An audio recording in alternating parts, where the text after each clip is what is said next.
The Old Testament reading is taken from Genesis chapter 18, and it's verses 1 to 7. It's called The Three Visitors. The Lord appeared to Abraham near the great trees of Mamre while he was sitting at the entrance to his tent in the heat of the day. Abraham looked up and saw 3 men standing nearby.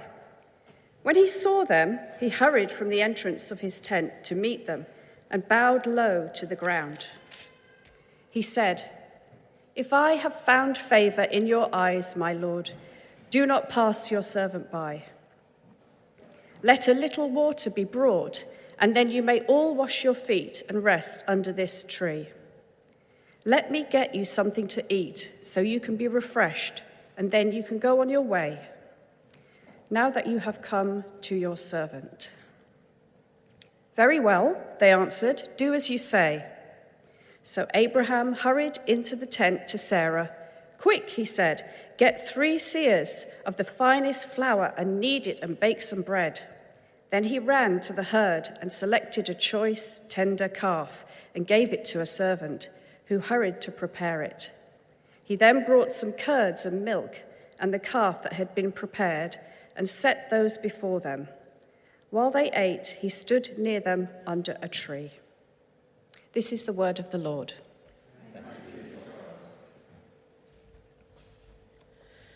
Our second reading this morning is from the book of Matthew, chapter 25, starting at verse 42. "For I was hungry, and you gave me nothing to eat. I was thirsty, and you gave me nothing to drink. I was a stranger, and you did not invite me in. I needed clothes, and you did not clothe me. I was sick and in prison, and you did not look after me." They also will answer, "Lord, when did we see you hungry or thirsty or a stranger or needing clothes or sick or in prison and did not help you?" He will reply, "Truly, I tell you, whatever you did not do for one of the least of these, you did not do for me." Then they will go away to eternal punishment, but the righteous to eternal life. This is the word of the Lord. Thanks be to God.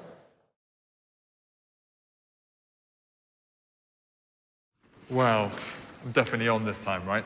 Well, thank you so much, Kathy and Mike, for reading to us those wonderful readings. So we're talking about hospitality this morning, and thinking about it not just as a practice, something that we do, but as a discipline, something that we work to do.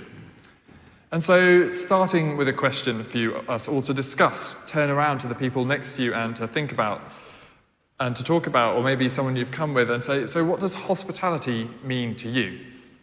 So talk. What does hospitality mean to you?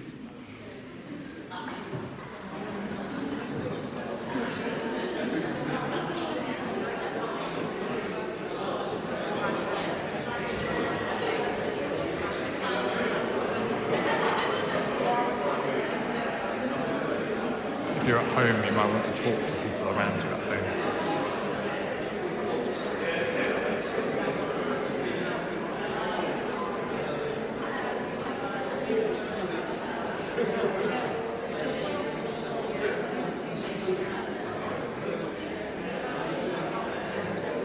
Well, as much as I love to get away with this being the whole sermon as you guys having a chat, and it does seem like a good way forwards. Does anyone want to be brave and shout out maybe something that you said when you were talking? Being welcoming. Anything else people have said? Being generous. Generous, amazing. Being open. This is great. My sermon happening for me, around me. Welcoming. This is brilliant. So I was going to say, did any of you talk about the hospitality industry? When I was thinking about hospitality, I know some of you are very familiar with that, Macy. Hotels, restaurants, serving people, welcoming people in. Maybe you talked about having people over to stay or for dinner, or maybe a specific incident when somebody has seemed particularly hospitable to you. Maybe you've got a particular memory of being welcomed in, of being made to feel really at home somewhere. Maybe given the events of the world at the moment, and as Sarah was reminding us earlier, we think about the conflict in Ukraine, of the amazing, generous hospitality we've seen examples of people caring for those who are fleeing violence. Maybe you were thinking of the welcome and support given to those fleeing other conflicts, the refugees, many of whom we have in our own communities. Hospitality can mean lots of different things to different people, so if we're going to be thinking about it as a discipline, not just something that we should be doing, but something we should be intentionally, actively taking part in, I think it's really important for us to be really clear about what we're talking about. So here is my plan.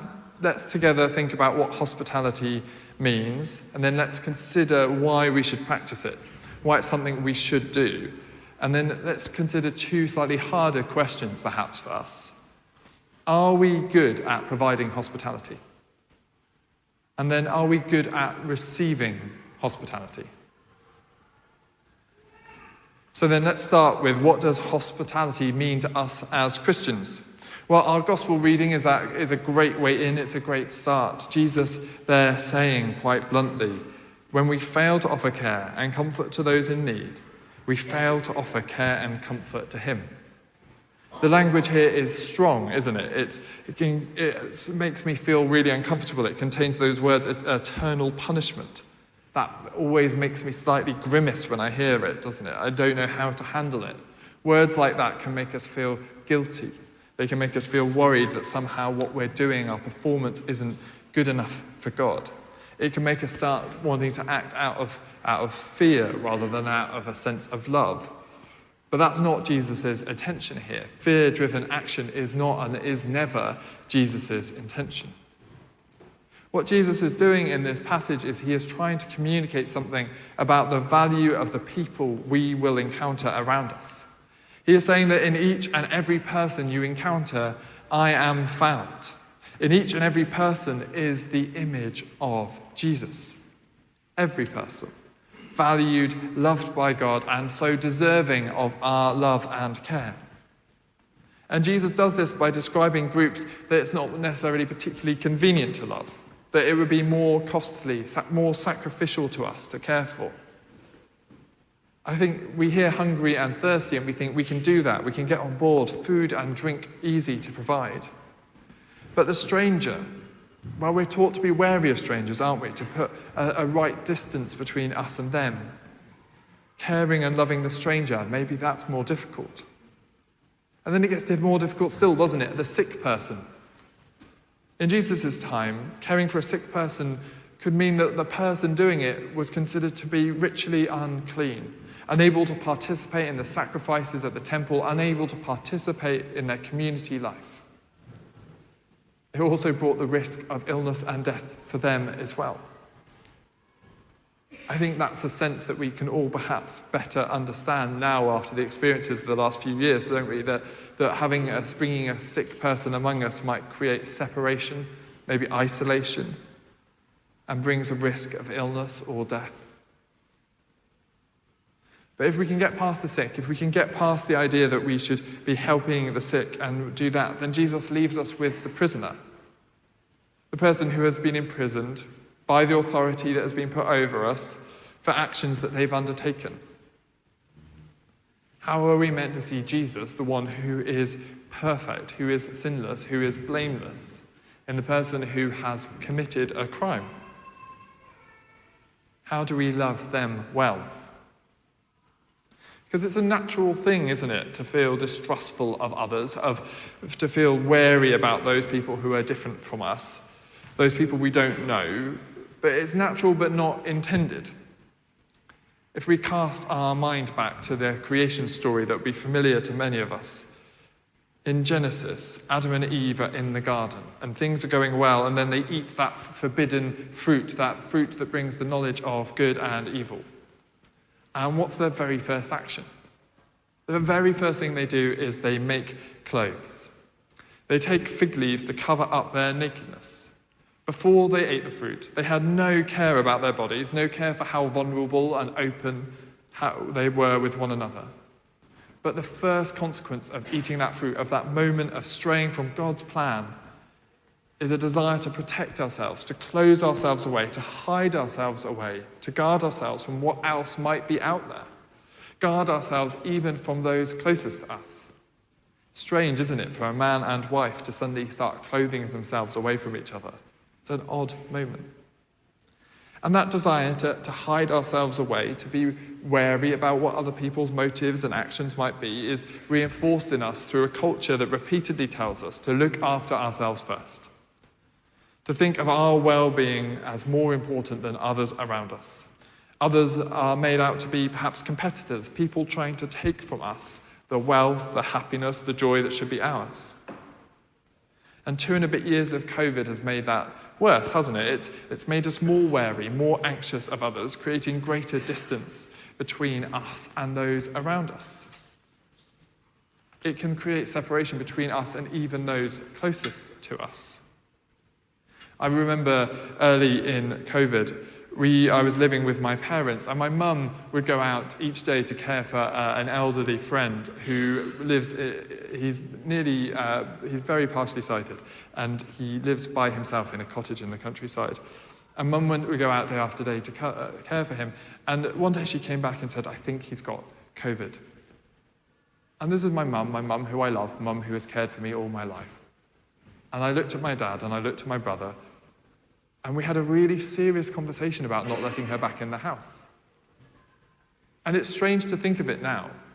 It's strange to think now that we were that concerned, that worried about ourselves, that we'd put that distance, that intervention between us and our mum, that the mum that we love, that we care for, would seem as such risk to us that we'd want to isolate her and keep her out of her own home. But that is the instinct that can well up in us when the fear of other people takes over, the fear of what they might bring to us. That instinct to turn inwards, to separate ourselves, is so strong, and it can be so problematic. Because it's not on one level an unhealthy or wrong instinct. It's right for us to make decisions to safeguard ourselves, to make decisions wisely to keep ourselves safe. But the challenge that Jesus brings in this gospel reading is that no matter what actions we take for our safety, we can never stop seeing Jesus in the people that we have around us.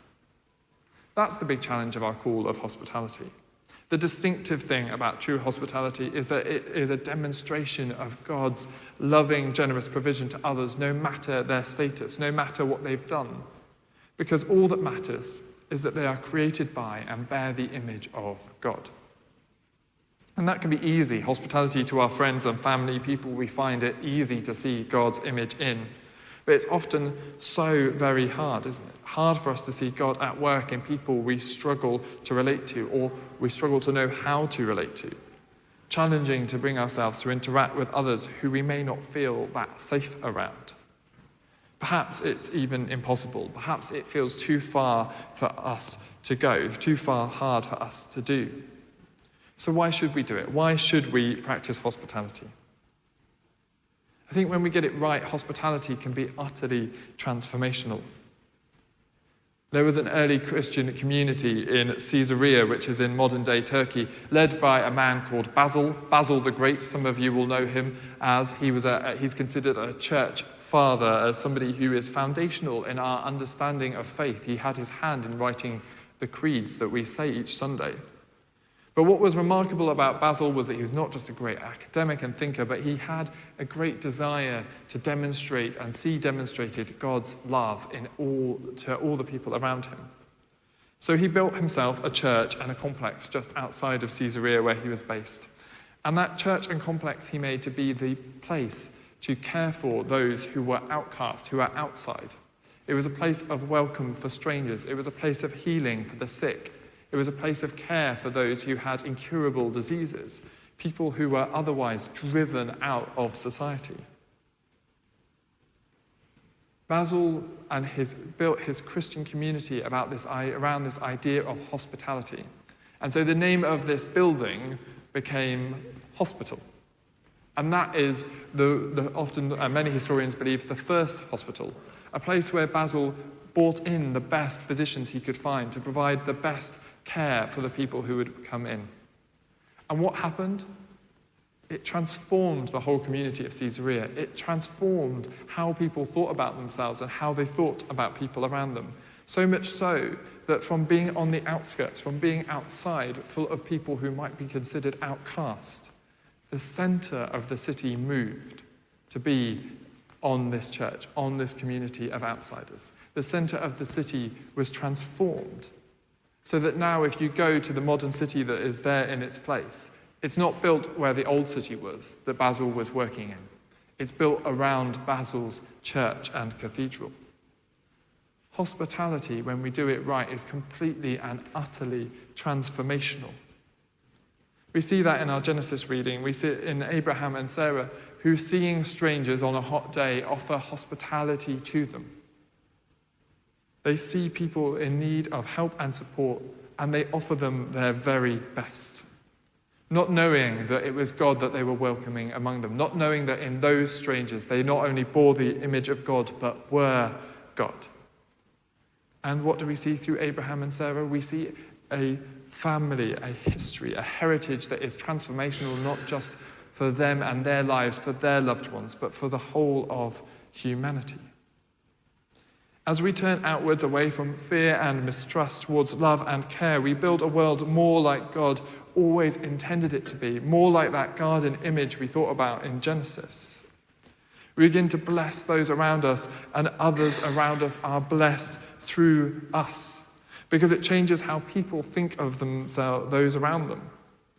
As we seek to see those around us as people loved by God, worthy of our time and attention, it can change whole communities. And we saw this too in COVID, didn't we? As communities got to know each other, street WhatsApps were formed, people explored their local area, people thought about how they could reach out and care for people around them. People started to get to know those people around them by name, to move from beyond them being nameless faces to being real whole people who would need care and support. And it changed the temperature, the atmosphere of people's communication. It changed how people thought. When we move from seeing people as just faces out there, as different from us, as people who might cause us harm or that we are wary of, and instead think of them as people we can have meaningful relationships with, people we can come alongside, people we can bless, people who carry the image of God and who we can demonstrate God's love to, it can be a transformational, not just for us in our own lives, but for the whole communities around us. It's the first step in us forming and building a community full of relationships that blesses the whole world. So, are we good at providing hospitality? It's a big question. It's the question I've been trying to get to grips with all week as I've been preparing this sermon. Am I, personally, Chris, good at hospitality? Are we as a family or as a household good at providing hospitality? Are we as a church good at providing hospitality? It's a question for us to all, I think on today. To consider, do we treat people that we encounter in a way that demonstrates to them that they are precious to God? Is that the experience of people when they come into this church building? It's a hard question to answer, perhaps one that would be more easily answered by people around us, people who have that different perspective on how we live life and how we treat others. It's probably a question to ask our visitors at church here, and I won't put any of them on the spot by asking them right now, how hospitable are we? Because it's hard to know if I'm good at it or not. But by saying that hospitality is not just a good thing, but a discipline, something we should practice and work on, it means it's something that I need to try to do. And so I've been thinking about how we can try to do it well, and I've got 3 quick suggestions. The first is to listen to people. Become aware of the people around you and become a great listener. Take the time to really listen, engage with people around you. Something I am really bad at. As I was writing this, I was like, I have to apologize, so I will to all of you now. I am very sorry. Any of you who had a conversation with me will know that I have a tendency to get distracted.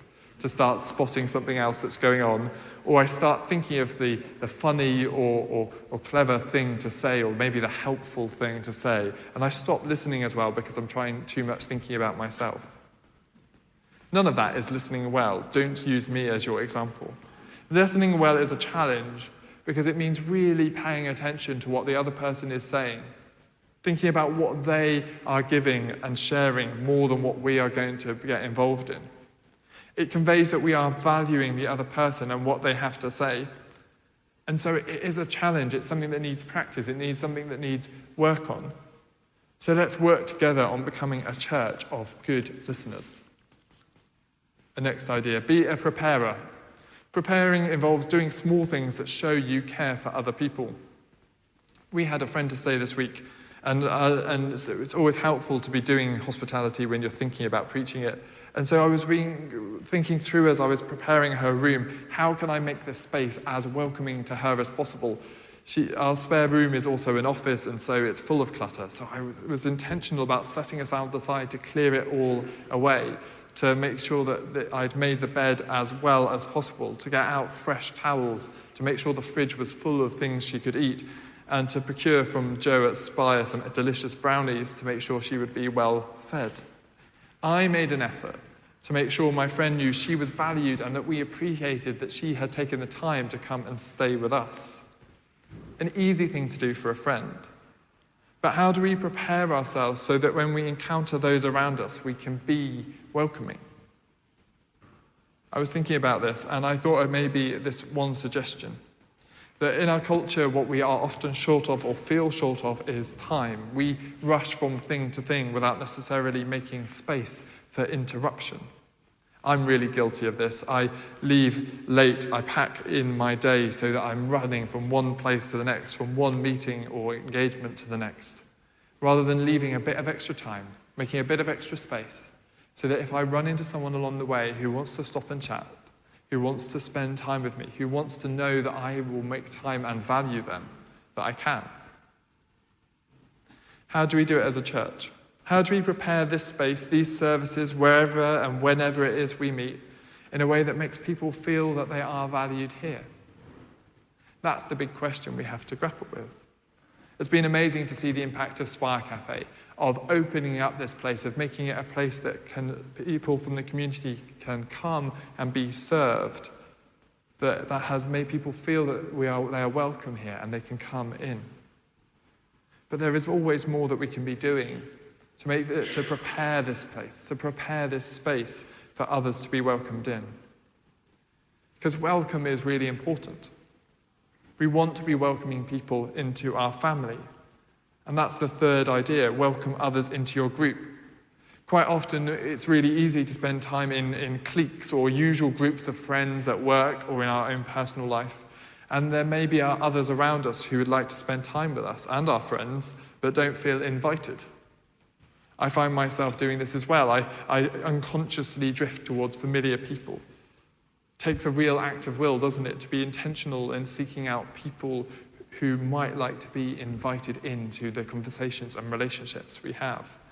It's something that takes practice and persistence. But we want to be a church where everyone feels welcome and valued. And so it's important for us to build a culture where we are welcoming people into our group, into our family here as the Parish of Brentford. And it's not something we can do alone. It's not something a few of us can do. It's something that we all have to do, each and every time we gather, wherever that might be. So let's commit together to working together at being better at this as we grow together in this discipline of hospitality. Because none of us are perfect at it, not all of the time. Some of us are better than others. But for most of us, it takes practice and persistence to look outwards rather than inwards, to be conscious in trying to see and demonstrate the love of Christ in and to the people around us. And that brings me to our last question. Are we good at receiving hospitality? Because we are all imperfect people. I mean, some of you are pretty amazing, but promise you we're all a bit imperfect. All of us are in need of the hospitality of others. For people around us to take a moment to see that the image of Christ is in each of us. that each of us is valuable and deserving of God's generous love. And that's why what we learn when we try to be hospitable, that we are in need of hospitality. I learned this the hard way as a slightly precocious teenager who found himself going to Uganda to try and help people for 6 months. What I and those with me, as none of you will be surprised, quickly learned was that the people in need of help were the 4 teenagers living in rural Uganda who didn't have a clue of what was going on. We thought we were there to serve and to support, but really what we did was learn, and we learnt a lot. We learnt from the way we were welcomed, from the gifts of knowledge and experience that were shared with us.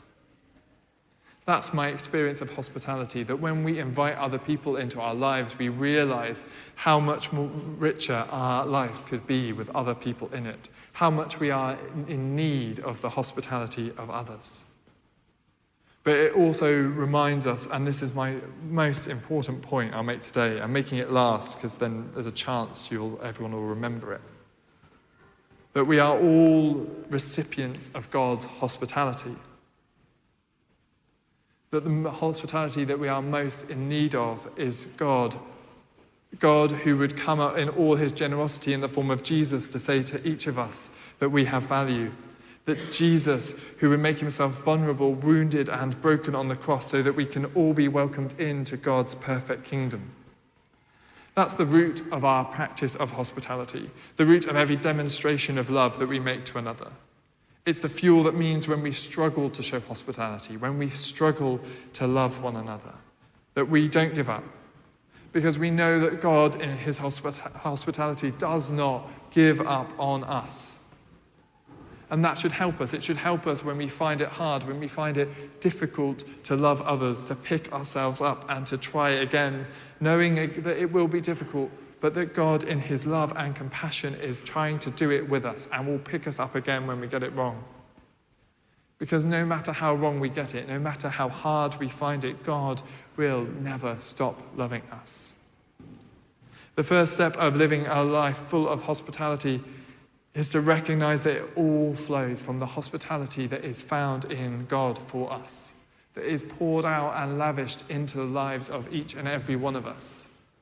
That hospitality that is available to all of us now and every day.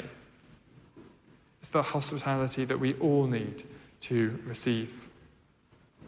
So that question again as we come to finish. Are we good at receiving hospitality? Are we good at knowing how loved and valued we are and expressing that to others? Let's pray. Loving God, we thank you that you first loved us, that you demonstrated your great and generous hospitality for us by coming into the world in the form of Jesus to mean that we could be at home with you. Would you come now and help us all to live lives that are full of that love, that show the love that you have for each and every person around us? Would you give us the grace to know that we need your love in our lives? And would you give us the confidence to share that love with one another? In Jesus' name, amen. Let's stand together and worship God.